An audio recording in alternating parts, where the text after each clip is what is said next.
In October 2023, while the world watched Gaza burn from their screens, one man walked into the inferno.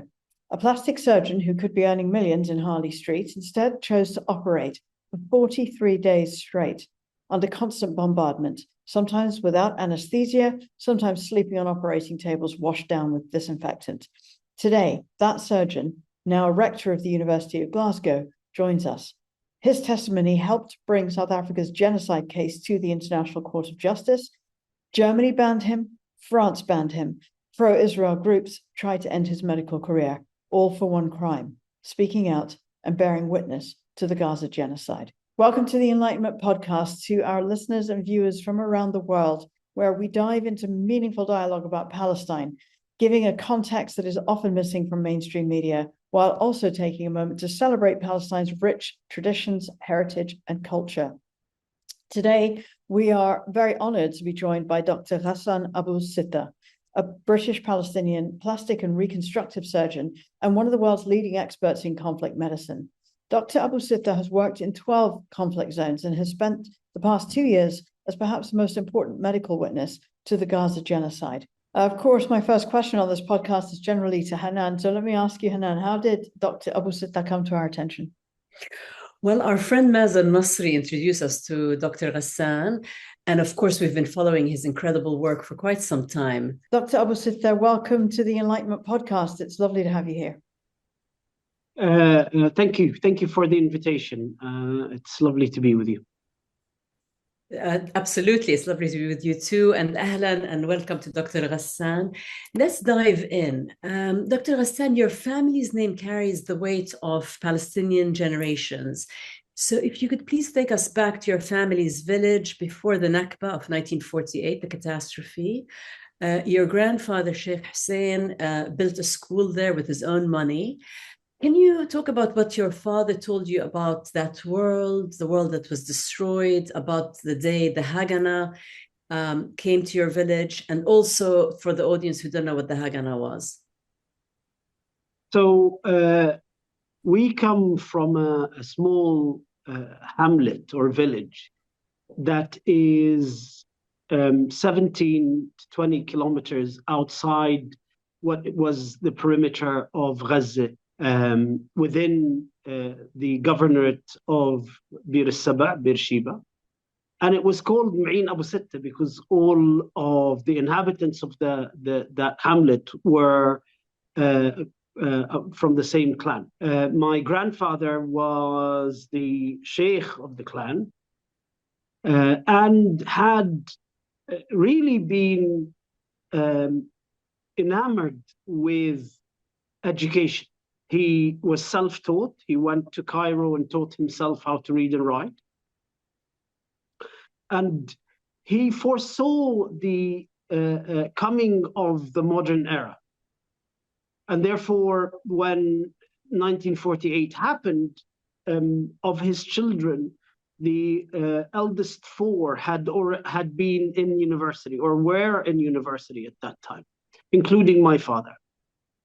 And so for him, education was the gateway to the kind of future that he envisaged for himself, for the family, for Palestine.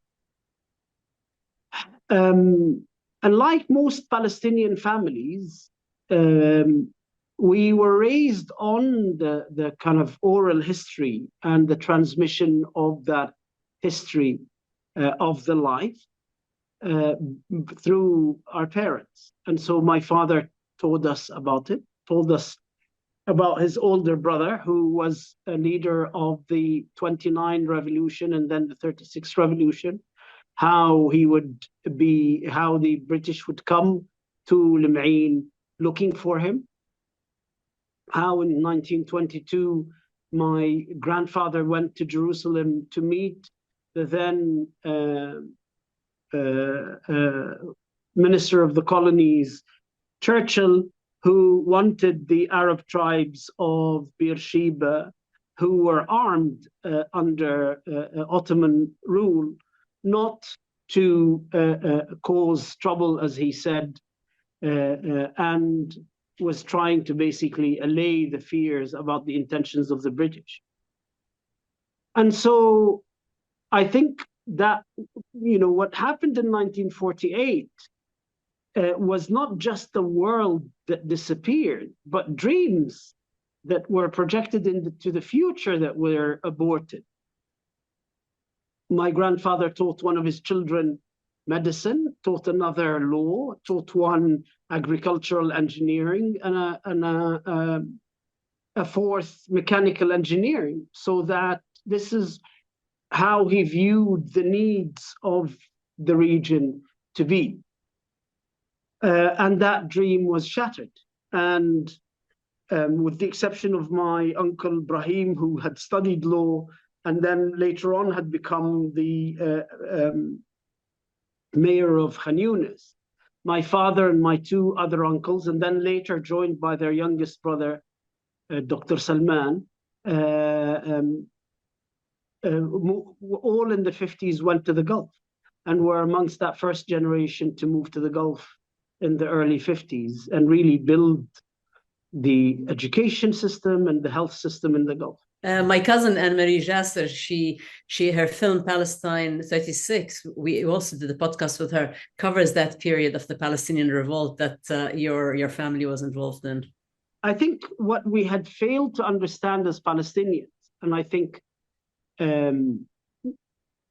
certainly the growth of the field of colonial studies has shown that the 1936 revolution was the most serious rebellion against the British Empire.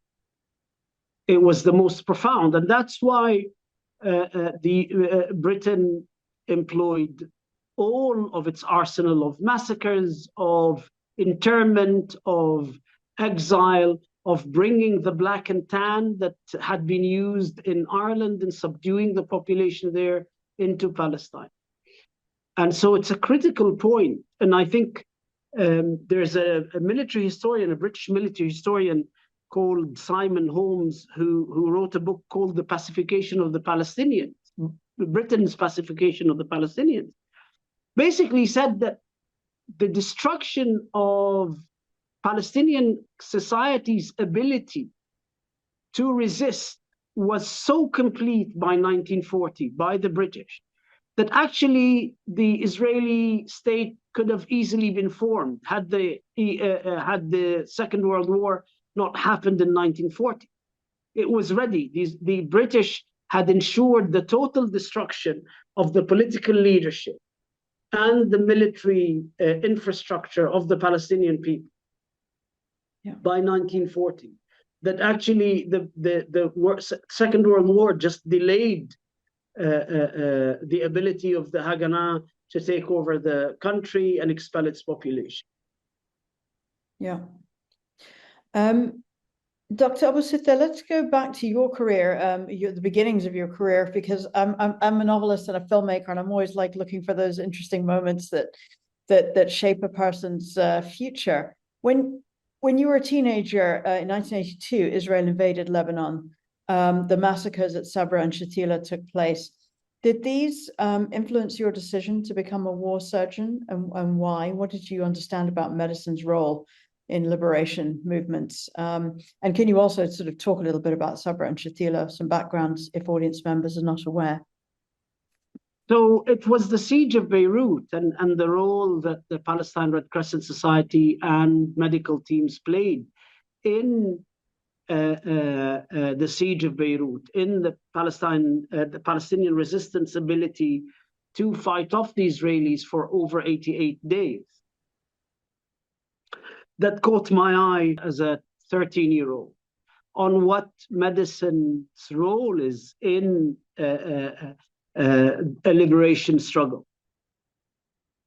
And I recall the Sabra and Shatila massacres being in school when it happened. And I recall from that point of view, realizing that if you hand over your weapon, this is what will happen. If you trust the American emissary, this is what will happen. And we recall that the PLO only left Beirut in 82 once Philip Habib, the American emissary, gave cast iron assurances that the Palestinian camps would be protected, and that no harm would befall the Palestinian refugees in Beirut. And so that was the other kind of formative moment in my political awareness, is that what happened, what is the worthiness of American assurance? Worthlessness. Absolutely. Yeah, absolutely. And we see that repeating, but we'll talk about that in a bit. Then you went on and you've co-founded the only academic conflict medicine program in the Middle East. Can you talk about your decision to do so and the importance of the work that this program does and that you do as well? So it was based on the realization in 2011, 2012, when I moved to the American University in Beirut, is that as a result of Western imperialism, wars are endemic in our region. And ill health as a result of war injuries, and the ill health that happens as a result of conflict is an endemic disease.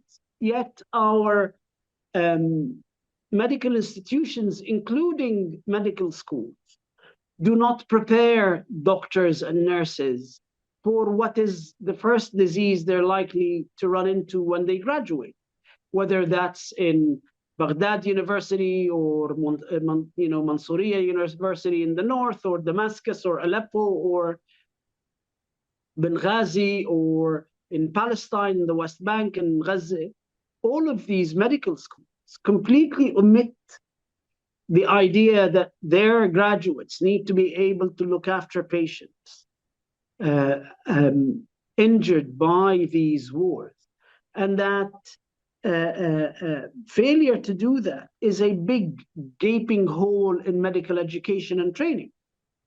In addition, I also felt that what happens in medicine is that experience doesn't automatically convert itself to expertise. You can make the same mistake for 25 years. You need processes and institutions that convert experience into expertise, and then systemize that expertise and keep it within the institution so it doesn't disappear with the generation that's dealt with it, be it the generation of the civil war in Lebanon or the first intifada in Palestine. The institution needs to be the repository of knowledge and experience and expertise, so that it's able to pass it down from one generation to another. And so that was why we set up the conflict medicine program as part of the Global Health Institute. And that is why this program and the chair that I now have, which is the chair of conflict medicine at the American University of Beirut, aims to do this: education, ensuring that we produce health workers that can look after war-wounded patients and understand the pathologies of war; research, so that we generate knowledge and data that makes us learn from each experience; and advocacy for a better treatment of these patients. Yeah. It's just appalling that it's required, but it obviously is, and it's interesting that it's never been addressed before. On that theme, everybody hopes this is the last war. Everybody goes into a war in the region thinking this is the war that will end all wars. Yeah. And we know from the First World War that this has never been the war to end all wars. No, well, there are far bigger interests at play who have forever wars that they want to keep running. But you've worked in Yemen, Syria, Iraq, Lebanon. You worked in Gaza many times during other Israeli attacks. But let's talk about October 9th, 2023, just hours before Rafah was sealed. You went into Gaza, you went to Al-Shifa Hospital, and you said, this is the difference between a flood and a tsunami. What was it? Just take us there, viscerally. What was it about what you were seeing that made you say that? Well, first, it was the magnitude. the number of wounded, we would get after each air raid 500 to 700 wounded. In 2014, the worst day of the 2014 war, which is the Shaja'iyya massacre night, we got 250. 250 during the last 2 days was an average day in Gaza. And so the magnitude and the kind of destruction of whole neighborhoods, so not of buildings, but of neighborhoods simultaneously. So you would see a neighborhood go up in flames, then there'd be a cloud of dust, and then it would disappear. In one air raid, nothing would be left of that whole block. And so that's the difference in terms of the magnitude and the scale and your ability to deal with these injuries in a system that had been ravaged by 16 years of siege. And so even when I arrived in Shifa at the beginning of October, there were shortages because the Israelis were not allowing everything into Gaza. And you also mentioned, Dr. Ghassan, that on the 12th of October, the hospital directors, they had calls ordering evacuation because of the siege of Al-Shifa and the destruction, basically, of every pediatric hospital. But you also said Israel, quote, reinvented the idea of scorched earth. Not just attacking the healthcare system, but systematically dismantling it. So could you talk us through this sort of Israeli architecture of genocide and how it works and how they sort of perfected it? So what we've discovered over the last 2 years is that that genocide is a very primitive exercise that hasn't really shifted from its time in West Bengal or in Ireland or in Latin America. It needs epidemics, which Israel ensured by destroying the water and sewage system.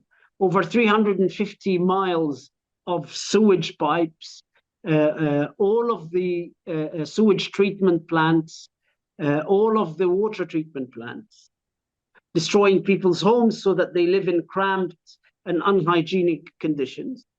It needs a famine. We've seen that in West Bengal. We've seen that in Ireland. We've seen that in Algeria, and we saw it also in Gaza. And that allows people that are wounded in moderate wounds to die because they're also malnourished. And so a survivable wound becomes a mortality because the body is so enfeebled by the famine. And an infectious disease that shouldn't be fatal becomes fatal. And dislocation movement from, and we've seen how many times people in Gaza have been moved around from the north to the south, to the north to the south, within the north, back to Gaza City, out of Jabalia, and now 50% of Gaza remains occupied by Israel, and so its population lives on 50% of what was an already crowded place. It's quite barbaric. But the destruction of the health system was designed to act as a multiplier, as an amplifier of the genocide, as a catalyst. And so when you kill 1,700 doctors and nurses and health professionals, and you destroy 33 out of the 36 hospitals, what you've done is ensured that people who are wounded will die, people who have chronic diseases like diabetes or heart disease or high blood pressure will die. And so that becomes the scorched earth policy, in that it recognizes that the majority of the world's population currently lives in urban areas. And so what we knew about scorched earth from the 60s and 70s from Cambodia, Vietnam, and Laos, where it was in rural areas, reflected the fact that people in the third world lived in these areas. But now people in the third world live in places that look like Gaza, in Mumbai, in Kinshasa, in Manila, in Sao Paulo, and the favelas.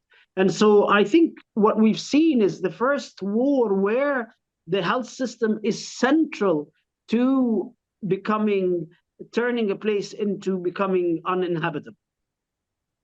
Can I also ask, is it also on top of that, apart from the immediate scorched earth policy of killing as many people as possible, is it also about making sure that the place is unlivable and that there's no infrastructure for people for ongoing? Yes. Can we talk about that? There's been destruction of not only just immediate emergency services, but machinery that's needed just for general healthcare. The UN the other day produced a report saying that never has there been in history a more rapid and catastrophic collapse of an economy as witnessed by Gaza during the last 2 years. And so that is as a result of the destruction of everything. Destruction of buildings, of roads, of infrastructure, of factories, of workshops, of 12 universities, of 95% of schools, of roads. And so all of this is in order to create a situation that we see now, where even in the ceasefire, there is a biosphere, a social, physical, and biological ecology that people live in Gaza that continues to take their lives without the bombing, because the infectious diseases are still rife, the famine is still rife, people are not getting medical treatment, people are living out in the open in winter. And so you are able to continue your genocidal project without needing the bombing at the level that it existed before. Yeah, absolutely. And it's really, there are no words to describe this barbarity. But if we go back to the 17th of October, to Al-Ahli hospital, when 483 Palestinians, I believe, were killed, and you gave a press conference and you were surrounded by Palestinian bodies, you recognize the pattern. And I think the pattern, if you can talk about that sort of pattern from the attack on the Red Crescent hospitals during the 1982 Lebanon invasion by the Israelis, and then also the same pattern targeting the healthcare and sector and to make it uninhabitable, as you mentioned. So what were your findings of that pattern? So really the 17th of October was the beginning of the systematic destruction of the health system, because soon after they blew up the 3 pediatric hospitals in the north.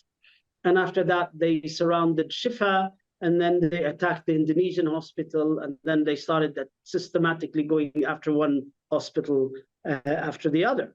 But more importantly, about the massacre in Al-Ahli, and then the massacre of Shifa, where they executed 400 patients and staff in the second siege of Shifa Hospital.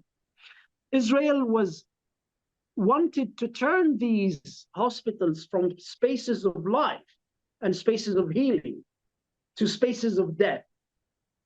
In Al-Ahli hospital, this hospital itself became the killing field, and in Shifa, it became the killing field, and the Israelis insisted on turning it into a mass grave. And so there's also a political, psychological, almost anthropological phenomena happening, where the Israelis are fighting against the loci of life itself in Gaza. And some of these loci of life are the health system, are the hospitals and the clinics. Yeah. I'm going to ask you to speak specifically about a 9-year-old girl you spoke about operating on, who was covered in shrapnel. You had to operate without anesthetic. Your testimony to the ICJ describes her father crying, you crying, the little girl screaming. I don't want to recount this just to, but I think it's important for people to understand the depth of cruelty that Israel is willingly, openly inflicting on human beings, and that it is illegal. Can you speak about this moment, what happened, and why this was relevant to the court, please? So it was relevant because the lack of anesthetic and analgesic medication from the very beginning of the war was there. It didn't happen towards the end of 2 years. From the very beginning, the Israelis refused to allow any medication. And because of the sheer number of the wounded, after 42, 43 days, we ran out of medication. And so you have two options. You leave the child to die of the infection, or you do it without the anesthetic to buy some time. So maybe in a couple of days' time, we can come back with some medication. And that's what happened to her and to other patients throughout this war. The health system was not just destroyed physically and through the assassination of 1,700 staff, but it was also destroyed because the very consumables that it needs to run, to become a hospital rather than a morgue, the medication, the anesthesia, the oxygen, the saline, the surgical equipment, all of that was denied by the Israelis. Which is a war crime. I don't think any of us would want to. Of course, it's an intentional war crime. It's an intentional war crime. Exactly. And the aim of it is genocidal. It's not the aim it's not a war crime. It's part of the genocide. Mm-hmm. And I think as a result of Gaza, there's a new medical term or acronym, called WCNSF, I believe, Wounded Child, No Surviving Family. Can you talk about this grave new reality for Palestinian children in Gaza? So just before the first siege of Shifa, I had noticed that we were getting children taken out of the rubble and being brought. And unlike every other child being brought to the emergency department, who were surrounded by family, there were whole families wounded, they were screaming, they were holding each other. And in a corner, you'd see a child on their own, wounded, but completely alone. And I was worried because what happens is that because of the sheer number, the patients, once they are recuperating or the day after the surgery, have to be cared for and fed by their families. And so I was worried that these kids would get lost in the chaos. And so that's when, and he was killed with his family, his wife and 5 kids. That's when I spoke with Dr. Haytham Abu-Hani, who was the head of emergency medicine at Shifa. And we agreed that all of these kids have to have that acronym so that the social work department at Shifa is able to at least look after them or assign them volunteers. And when Shifa was surrounded the first time, so that we're talking towards the end of November 23, there were 120 of these children just at Shifa. Now we know that there's around 48,000 orphan children in Gaza, 20,000 of whom lost both parents. When you saw these injuries during the Gaza genocide, the white phosphorus burns, the unprecedented patterns of shrapnel wounds, the fact that children were arriving with amputations, you wrote that Israel is using the Palestinian body as a site for weapons testing and marketing. Can you tell our listeners a little bit about how these weapons are being used and marketed globally once they've been marked as field tested? So we know from the previous wars, from 2009, that Israeli arms manufacturers use Gaza to develop weapons and use the term battle testing when marketing weapons, and actually use surveillance footage of these weapons being used from Gaza. And so in 2009, the Israelis were trying out the mass use of phosphorus bombs and of a new weapon called DIME, dense inert material, explosive. And in each war, you could see a new technology being tested and tried out. The 2021 war It was the first time they used AI to coordinate drone attacks. So, and the Israeli companies use, and in this war we saw quadcopters, which are these small sniper drones that can enter a room and can enter the hospital, and were used in shooting nurses and doctors inside hospitals. So you can see how that becomes not just a spectacle, but a form of value extraction for the Israelis. The killing and the wounding of Palestinians becomes a moneymaker for the Israeli arms industry. Yeah. And they're one of the largest, I think people don't realize, they're one of the largest manufacturers and exporters of the military machine, if you like. And as you said, it's quite profitable to say battle tested and so on. But despite that, they continue to kill. They targeted, I believe you said, over 1,800 Palestinian healthcare workers were assassinated. But they continue to work as doctors. They continue to operate even now. Can you talk about their sort of courage, their bravery, and how many have been arrested and are still in Israeli dungeons being tortured today as we speak and haven't been released? I'll give you an example of two of my friends and colleagues. Dr. Adnan al-Bursh, who was the head of orthopedic surgery at Shifa. He was working at Shifa Hospital, continued to work there until the first siege, stayed there until the hospital was evacuated by the WHO. Unlike the rest of the evacuees, insisted on going up north and working in Jabalia in the Indonesian hospital. Was slightly wounded in the Indonesian hospital when a tank fired a shell into the hospital. Moved to Al-Auda Hospital, continued to work there in Jabalia. When he was arrested by the Israelis, taken, tortured to death. The other one is Dr. Muhammad Abeid, who's still in prison at the moment. I had worked with him in the Marches of Return. He was working between Al-Auda Hospital in Jabalia and Shifa, was in Shifa during the siege, also refused to leave, went up north, worked at Al-Auda continuously. When he ran out of metal external fixators, went to the local metalworks workshop and started making some of the fixators himself, until he was arrested from Kamal Udwan Hospital and remains in prison even after the ceasefire.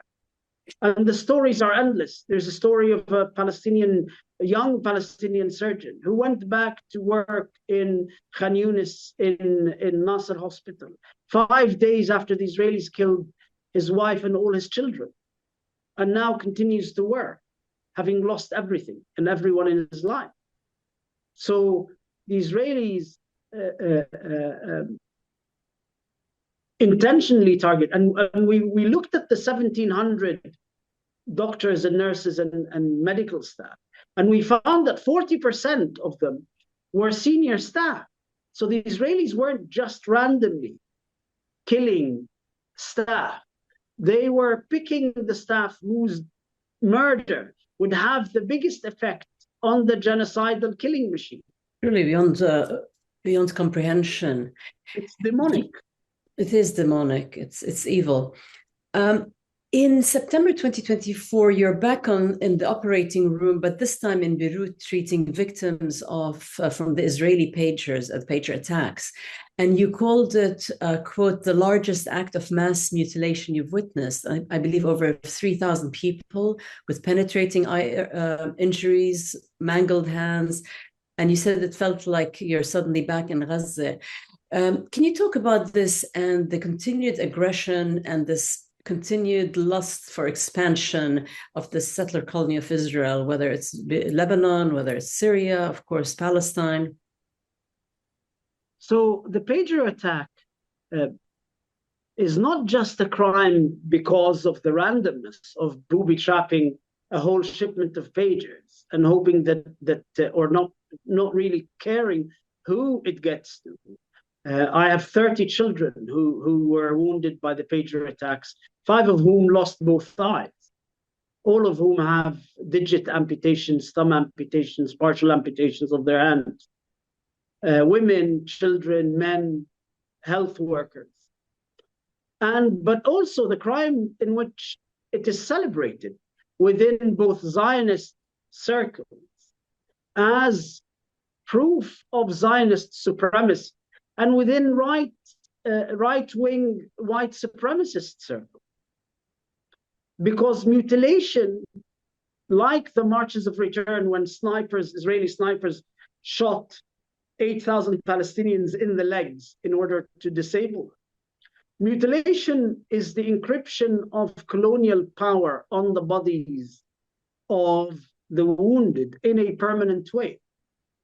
These wounded have the power of Israel inscribed on their bodies, encrypted in them, in their biological material. And that's the aim of mutilation in settler colonialism. And we saw it, we used to see it, I mean, we've known historically about it in the Congo, where the Belgians used to chop off the hands of the children of Congolese rubber plantation workers who don't meet their quotas, or during slavery in the branding of the slaves. And then we had the war, and the war has left around 1,400 wounded children, all in need of complex and repeated reconstructive surgery. And then since the ceasefire, Israel continues to bomb Lebanon, and we've had over 100 wounded children and around 20 children killed since then. The last group was the boys playing soccer in Ain al-Hilwa refugee camp. So Israel has weaponized life itself. That is something that you've said, and we've spoken on this podcast about how patients are dying from surgeries they should survive because they don't have the nourishment to heal. Surgeons are too hungry to complete shifts. There's an intentional famine going on. What are your colleagues reporting to you right now about conditions in Gaza? Because under the guise of this mass media ceasefire, people are forgetting that hundreds of people are still being killed by Israelis, including 2 little boys shot yesterday. What are you hearing? Not just that, the Israelis have reneged on the condition that 600 trucks are allowed in, and are allowing only a fraction of this, and are using the trucks, filling them with mobile phones, with chocolate, with coffee, while formula milk, flour, meat, eggs, the things that this population desperately needs. And of course, no tents for the winter, no caravans, no mobile homes to try to keep people out of the rain. So the genocide is continuing without the bombing. But the bombing was from the very beginning only one of the tools of the genocide. Yeah, absolutely. Let's talk about this documentation, your documentation of the Gaza genocide, because your testimony was submitted to the ICJ, the ICC, Scotland Yard's war crimes units. How did you preserve evidence during those 43 days when you were there operating during that time? On my phone. Okay. So visual evidence on your phone? Were you recording things? Yes. Yeah. There was visual evidence on my phone. And tell us about some of that evidence that you saw, like of the new types of weapons being used. The way, but it's not just so. I mean, I hadn't realized and thought about it until I spent 5 days with the investigators of the International Criminal Court.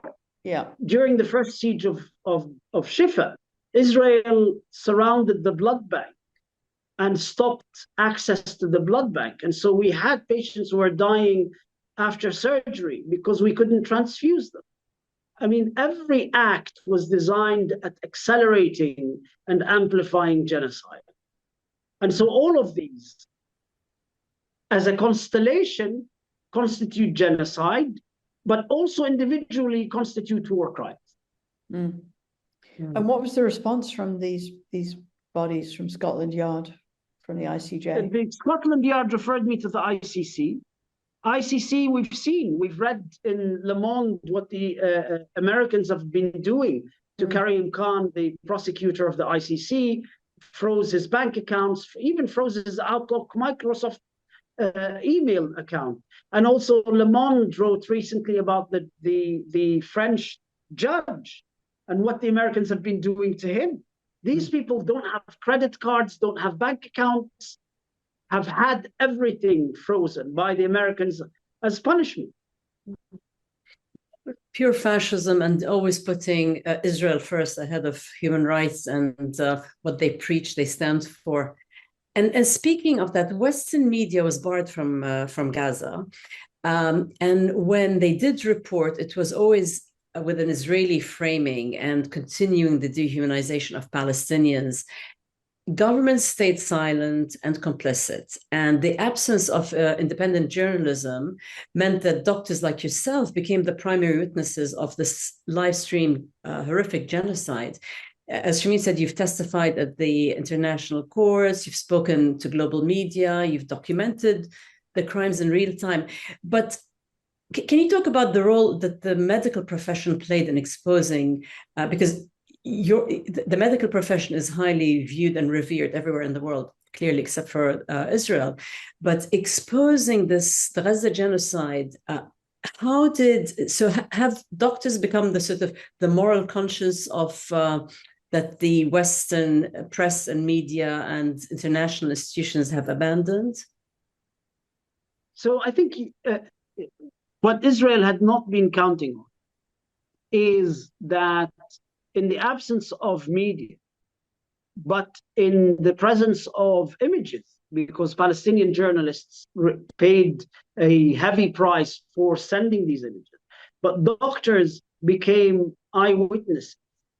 And Israel had, and with it, its Western allies, have a problem in that the population trusts doctors more than they trust politicians, trust Nick Maynard or the doctors from the UK more than they trust Keir Starmer or trusted Sunak or trust David Lammy.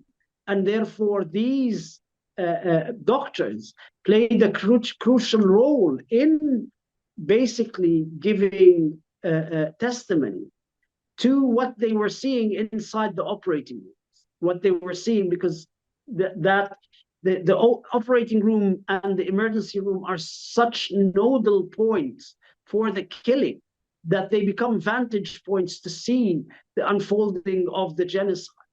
And that's why now Israel is denying 92% of all requests to go back in by doctors. Yeah, of course they are. And Germany banned you from entering Germany to testify. France did the same. Pro-Israel groups tried to get your license revoked. When you were detained at Berlin airport, you said that Germany was silencing a witness to genocide. Absolutely true, adding to Germany's complicity. And Nicaragua has now charged Germany with facilitating genocide at the ICJ. Still, the UK continues to supply arms, so does America. BAE Systems is making record profits. Glasgow University, I believe, is one of their shareholders. Can you just talk a little bit about this network of complicity that makes it a challenge to fight? So what the genocide in Gaza did is it lit up the grid of imperialist power. And we saw it, the way it permeates through every Western institution, and that how this fallacy of civil society exists in the West, because we saw that all of them were mobilized in the service of the genocide, not just in the service of Israel, but the service of the genocidal project. And how economically they were all tied in to this project through shares in the weapons makers, through partnerships with Israeli universities. In every aspect, we saw the way Israel was linked through this grid, through every institution in the West. And where, as was the case in the universities in the United States and some in the UK, the students fought back. 3,300 students were arrested in the United States. In the UK, students were expelled from their university. So we saw that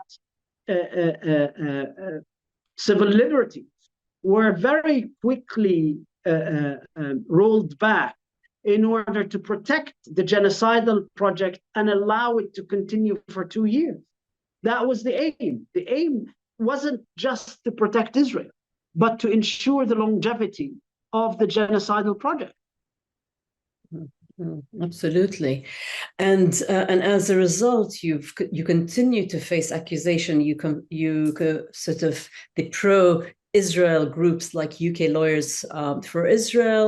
They tried to paint you as an extremist. A British tribunal rejected their attempt to suspend your medical license. I mean, this is serious stuff, going after doctors for their humanity.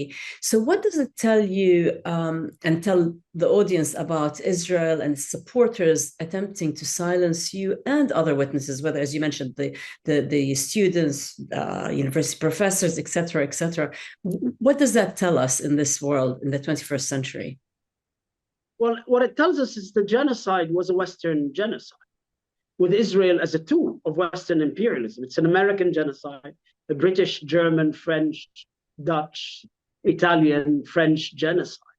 Israel is the tool, is the weapon that Western imperialism created in the Middle East to dominate the peoples, the indigenous populations of the Middle East.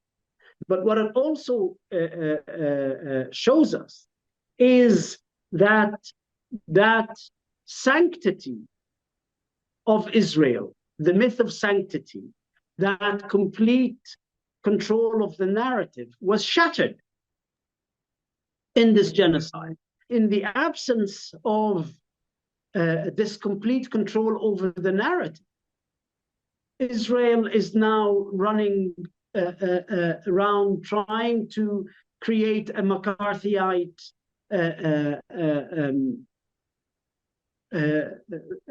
silencing or censorship, or creating a level of fear of speaking out against Israel by looking for people like me to make an example out of it. Absolutely, and I think you said the rest of the world needs to defeat this genocidal ideology. I fully agree with you. Because for me, in my opinion, Zionism at its core is a brutal, ruthless, cruel settler colonial racist ideology. And regardless of who's in power, they're trying to frame, it's this party, this prime minister, etc. But at its core, it is rotten, and it needs to be dismantled. But this network of support still enables this genocide to this day. So, you've called the US, the UK, Germany, France, Australia, the axis of genocide, and I like that term. So what does accountability look like for this network and for the genocidal settler colony of Israel? Accountability in legal terms is that all of these individuals that made these decisions end up in the docks, in the courts of justice, in the ICC courts, for their war crimes, including the crimes of genocide. What it also means, accountability, is that Israel's, as a settler colony whose job it is to dominate through murder the peoples of the region, loses its basic economic benefit to the West. And just as the Pied Noir lost their basic economic benefit to France, and the settler colonial project ends with it, Zionism. The biggest challenge facing Zionism moving forward is, as you said, how do you move forward when now you have been stripped down to your bare essence, which is a genocidal, racial ideology, and everything around it had been just window dressing to hide this essence. And so Zionism is having difficulty surviving and moving forward, having been stripped down to its genocidal essence, because political ideologies cannot be purely about murder. They're an ideology. There has to be other dimensions, even if they're brutal. There needs to be other dimensions. And Zionism has been stripped down to its essence as a genocidal ideology that aims to wipe out the indigenous population. Yeah. Let's see what accountability comes and when. In the meantime, I wanted to ask you about Human Rights Watch. They had a report on the Al-Ahli bombing, and you criticized them for not interviewing doctors or survivors. This was news to me, that even human rights organizations are not immune to the bias or the let's call it bias that Western mainstream media has. Can you talk about bias, it? it's complicity. Complicity. I mean, at the end of the day, these institutions are also institutions that represent the interests of the same ruling classes that Blinken to belong to. I mean, at the end of the day, the Board of Trustees and the donors of Human Rights Watch are the very same people who are the constituency of Biden and Blinken and Clinton. I mean, there's no sanctity. These are institutions that were useful for a certain time against the Soviet Union during the Cold War, but are institutions of imperialism. Now, they're trying to now protect their relevance because the right has managed to use the genocide as a vehicle to return, and the right sees them as institutions of liberalism and doesn't want them. And they've lost all credibility in this genocide by failing at that moment. You see, I don't want you to tell me now that it was a genocide. It was a genocide, and it was obvious in the first week. Your moral failure as Human Rights Watch and as every other institution was to speak out when you could have altered the course of events.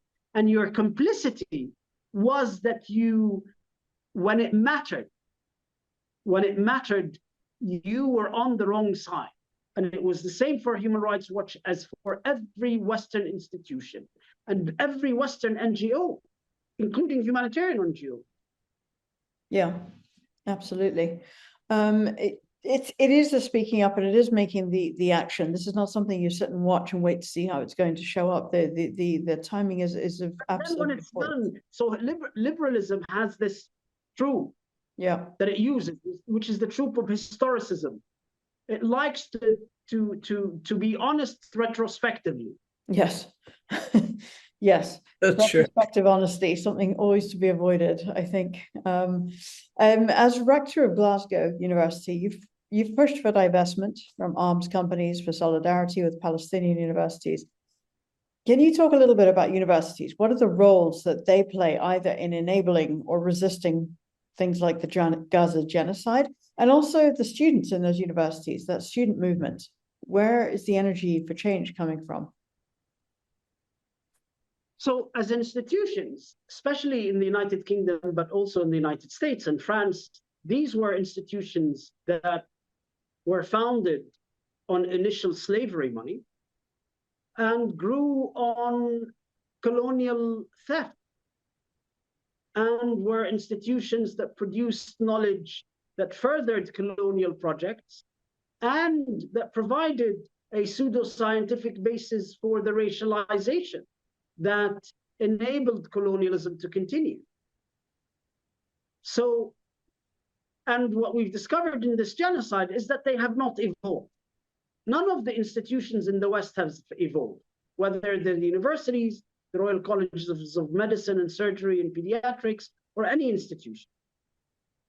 And they remain in institutions of power that are linked to Israel through joint research projects, through the ownership of shares in the arms industry. Really, Israel is intertwined with these institutions. Then you have a new generation that is morally outraged at what is happening and suddenly sees these institutions for not what they're pretending to be doing, which is over the last 5 to 10 years, basically pretending to want to decolonize everything and offer apologies for their history in slavery and their role in colonialism. They saw them for what they are currently through their actions. And that outrage happened, and the governments then and the ruling elites protected their institutions of power by oppressing the students. Which should be the other way around. They should be supporting the students. But you've spent 2 years bearing witness and giving testimonies, being banned, being attacked, even to this day.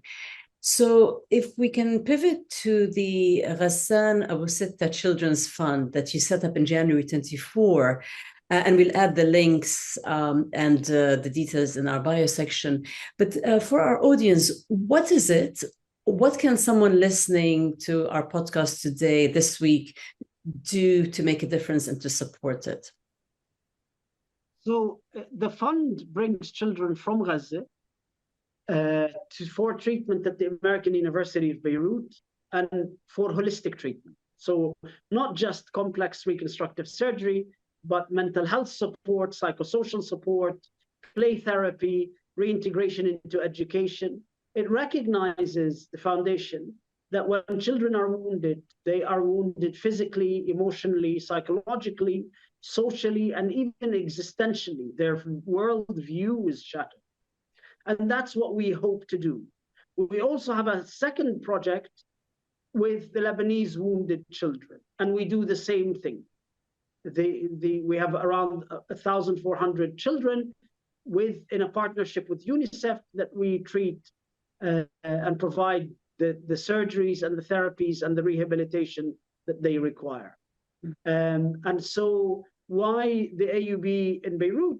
Because unfortunately for Lebanon, the level of expertise and knowledge that has been accumulated over the years in the management of war injuries that exists in institutions like the American University of Beirut cannot be found in other institutions globally, because it's an institution that treated the wounded in the Civil War, the 82 war, Israel's many attacks on Lebanon, and then once the Lebanese war ended, 2006 war, and then the war in Syria, the wounded were coming, then the war, the bombings in Iraq. And so the knowledge and experience and the wealth of experience that exists here doesn't exist elsewhere. And these are very complex injuries. And so needed to be in a place that does this regularly and has institutional expertise and memory about how you treat these injuries. Yeah, and in Gaza, there are, I think, 50% of the population are children, and so you have a long way to go with all the support that you're trying to do. So the solution is to treat them in Gaza. The solution is for the Rafah border to be opened up and for humanitarian aid to go in and for medical teams to go in and for the hospitals to rebuild. To be rebuilt and for us to be able to treat these kids there. We cannot, no one country can treat 100,000 wounded, which is what exists in Gaza. It's the enormity of it. And in terms of, if we can talk about a solution, you said, I quote, "Tomorrow will be a Palestinian day. We will own tomorrow." And that's a beautiful way to say it. And in my opinion, this two-state delusion that's still being peddled and pushed by many is just that, it's a delusion. And I'd love to know your opinion, because in my opinion, solution-wise, I believe in one democratic, decolonized state from the river to the sea with justice, freedom, full equality, human dignity, and reparations, and of course, land restitution, resource restitution, and our right of return, which is guaranteed under international law. Not everyone agrees with me, and some think it's just pie in the sky. I'd love to know, what does Palestinian justice look like to you? And also, what does Palestinian liberation really actually means? Because everyone has a view on that. I think that the biggest mistake that the Palestinian political intellectual elite made in the late 60s, 70s, is to move away from centering anti-Zionism at the heart of the Palestinian liberation struggle into a statehood as at the heart of the liberation struggle. And to fall into the delusion that this settler colonial project is not a project that aims at eliminating the indigenous population, that this settler colonial project is not a maximalist project that will continue until you're wiped out. And so for me, Palestinian liberation is the defeat of Zionism. What comes after that comes as a consequence of the defeat of Zionism and cannot come unless that happens. What we were talking about before, which is the crisis of Zionism after this genocide, Palestinians will be called upon to help save liberal Zionism through these projects, these two-state solution projects, because liberal Zionism is trying its hardest to distance itself from the genocide, pretending that it wasn't at the heart of the genocide like the rest of Zionism. And so Palestinians are being asked and will be asked to come in and defend Zionism by accepting these ideas that there's something to Zionism other than genocide. And reviving post-genocidal Zionism. Yeah, that's a very interesting way to look at it, and definitely something that I don't think we've discussed in detail with anybody before on this podcast. After everything you've witnessed, everything you've been through, you've been on the ground in a way most of us have not had to ever be. What is one key message that you would like to leave with our audience? I think that Zionism is a genocidal ideology, and that the world needs to also come to grips with the magnitude of that. The magnitude that we are living in a planet alongside a highly enabled manifestation of what is now overtly a genocidal ideology. And what we can see, the discourse of genocide is infecting the rest of the world. White supremacy has fed on the genocidal killing of people of color in Palestine and has become strengthened and emboldened in the West as a result of this. So what Zionism is trying to do now is Zionize the rest of the world through its alliances with white supremacists, with Islamophobes, with the fascist right. Because what it wants to do is that the rest of Europe and North America becomes Israeli in its concepts, in its behaviors, in its ideology. Yeah. Well, thank you. That's a good note to end on. And as Dr. Abu-Sittah is suggesting, history will judge each of us by how we individually respond in the absence of governments who are responding for us, and by the actions that we take to stop the ongoing erasure and ethnic cleansing of Palestinians, the using of food as a weapon, the intentional starvation and barbaric live-streamed Gaza genocide, which continues today. It is our collective responsibility to speak out and act against this injustice. If you've enjoyed today's episode, please take a moment to like it, to share it, to subscribe it, because that helps to amplify voices that are being ground down by the big social media companies. Dr. Abu-Sittah, thank you for your testimony here today, for your courage and your commitment to bearing witness. You've really, I think, been very illuminating and shown us what it means to transform medicine, sadly, into resistance and turn the operating table into sites, not just of saving lives, but of thinking about liberation. Thank you. And as I wrap, just to say stories and representation matter, stay informed, stay engaged, speak up, and most importantly, take action for justice for Palestine. Our collective voice is making a change. In solidarity and with appreciation, see you next time. And Dr. Ghassan, shukran, and thank you again for joining us today. Thank you for the invitation. Thank you. Thank you very much. Ahlan feek.